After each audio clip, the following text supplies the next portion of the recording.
Videos देखने के लिए सब्सक्राइब करें जनसत्ता.com, बेल आइकन दबाकर पाएं लेटेस्ट नोटिफिकेशंस। नमस्कार, जनसत्ता में आपका स्वागत है। भारत और यूएई के रिश्तों का नया दौर चल रहा है। यूएई ने पाकिस्तान को लगभग अपनी दोस्तों की लिस्ट से बाहर कर दिया है।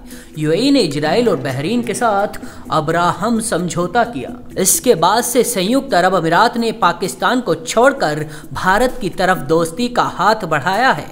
संयुक्त अरब अमीरात और इसराइल के बीच हुए शांति समझौते के बाद पाकिस्तान और यूएई के बीच संबंधों में खटास की खाई लगातार गहरी हो रही है। भारत, इजराइल और यूएई दोनों के करीब है, लेकिन इन तीनों देशों के करीबी रिश्ते पाकिस्तान के लिए मुसीबत बन रहे हैं। अरब एमिरेट्स के नए कदमों ने पूरे विश्व में एक हलचल सी मचा दी है और उनके जो पॉलिसी डिसीजंस हुए हैं अभी हाल ही में, उससे ये लगता है कि अब उन्होंने पाकिस्तान से एक दूरी बनाए रखने का निर्णय ले लिया है। और इंडिया और इजराइल के से बढ़ते उनके कूटनीतिक और सामरिक संबंधों का स्वागत हो रहा है। अब्राहम अकॉर्ड के बाद स्थितियाँ बदलने लगीं और यूएई के बारे में अगर कहें तो हाल ही में इन्होंने पाकिस्तान के खिलाफ बहुत कड़ा रुख अख्तियार किया है और जो भी देश अपने नागरिक यात्री भेज रहे थे यूएई, 18 नवंबर से कोविड-19 पैंडेमिक के नाम पर उन्होंने कई देशों पर रोक लगा दी है और पाकिस्तान उनमें से एक है। ध्यान रहे, जिन 11 देशों पर पाबंदी लगाई गई है वो देश वो हैं जिन्होंने इजराइल को मान्यता नहीं दी है। ये देश हैं Yemen, Syria, Iraq, Somalia, Libya, Kenya, Afghanistan, Turkey, Iran और पाकिस्तान तो मैं बता ही दे चुका हूँ। ऐसे में ये कहना कि जो देश गल्फ के पाकिस्तान के साथ थे अब उसके साथ हैं, मेरे ख्याल से अब वो सही नहीं होगा। सऊदी अरेबिया, जिसने कि 2018 में 6.2 बिलियन डॉलर्स का लोन सैंक्शन किया था, एक असिस्टेंस पैकेज था जिसमें 3 बिलियन कैश और 3.2 बिलियन ऑयल सप्लाई करना था और धीरे धीरे इस लोन का पाकिस्तान को चुकता करना था। ये एक सॉफ्ट लोन था और इसके पहले भी जब भी आर्थिक स्थितियां खराब हुई है पाकिस्तान की, तो गल्फ के देशों ने बहुत मदद की है।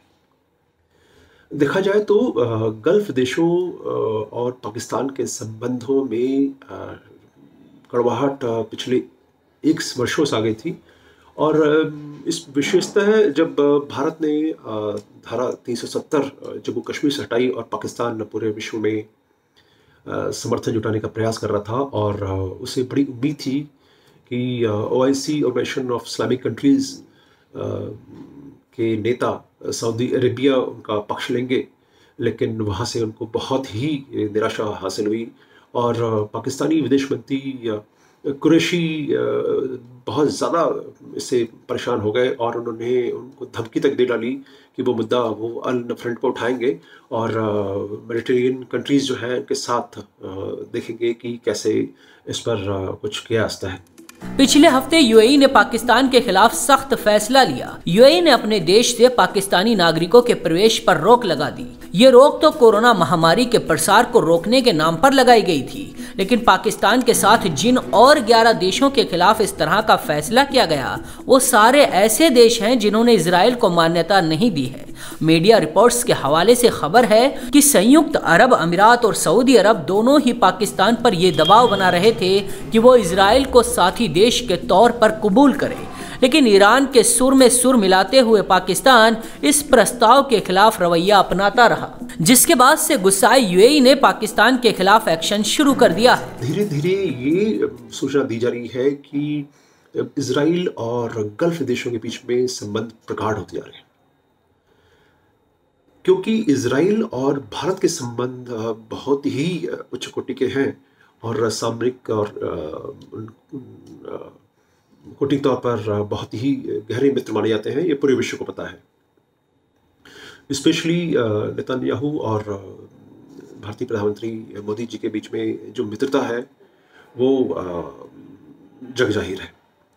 ऐसे में इज़राइल के दबाव में और उसको खुश करने के कारणों से आपस में कई प्रयास किए जा रहे हैं, और भारत और इज़राइल के संबंध की प्रगाढ़ता की चमक गल्फ देशों के साथ इज़राइल के संबंधों पर भी पड़ रही है, और इसका ये फलस्वरूप ये हो रहा है, फल ये मिल रहा है कि एक नई टीम बनने जा रही है, और ये कहा जा रहा है कि बहुत जल्द ही इज़राइल, यूएई, सऊदी अरबिया और भारत मिलके एक अलग फोरम तैयार कर सकते हैं जो कि इकोनॉमिक और डिप्लोमेटिक रिलेशनशिप को और मजबूत कर सकता है।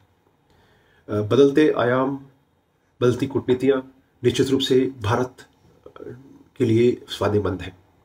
भारत को अच्छे मित्र मिल रहे हैं, और भारत का गल्फ देशों के साथ संबंध बहुत अच्छा नहीं रहा, लेकिन समय के साथ पिछले जो 5-6 वर्षों में परिवर्तन आया है हमारी समझ का, हमारी सोच का, और भरपूर समर्थन हमें मिल रहा है कूटनीतिक स्तर पर पूरे विश्व में। ये अपने आप में हमारी कूटनीतिक विजय है।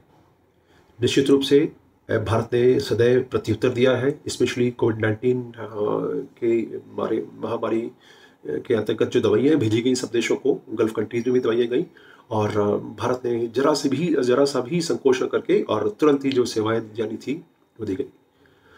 भारतीय नागरिकों को ले जाने के लिए जो जहाज जाते थे उनमें दवाइयाँ, फल और आवश्यक वस्तुएं जो कि देशों से कही गई थी, मांगी गई थी, उनको भेजा जा रहा था।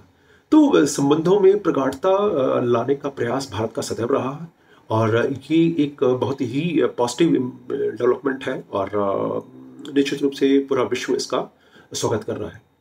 एक और कड़ी जो महत्वपूर्ण है, इज़राइल चाहता है कि चाइना पाकिस्तान इकोनॉमिक कॉरिडोर, जो CPEC के नाम से हम लोग भली भांति परिचित हैं, जो कि क्वादार के से जोड़ेगा चाइना को, और ये उम्मीद करती है कि चाइना का व्यापार और बढ़ेगा उस रूट के माध्यम से। और इज़राइल नहीं चाहता कि ये रूट हो, क्योंकि भारत भी नहीं चाहता कि इस प्रकार का, क्योंकि POK से इसका रूट जाना है, तो निश्चित रूप से भारत के लिए कठिनाइयाँ पैदा करने वाले प्रयास हैं जिनको कि भारत सदैव रोकने का प्रयास करता रहा है। भारत, इजराइल, यूएई और सऊदी अरब मिलकर एक ऐसी ताकत के रूप में खड़े हो रहे हैं जिससे पाकिस्तान और चीन जैसे देशों की टेंशन हाई हो गई है। इजराइल और भारत 2020 के बाद से खुले तौर पर एक दूसरे को सहयोगी राष्ट्र के तौर पर स्वीकार करते हैं। इसीलिए पाकिस्तान इजराइल से दूरी बनाता चला गया और अब खुले तौर पर यूएई भी पाकिस्तान को बाहर का रास्ता दिखा रहा है। इससे चीन और पाकिस्तान के लिए दुनिया की दीवारें तंग होती दिख रही हैं। हर छोटी बड़ी खबर के लिए देखते रहिए जनसत्ता.com।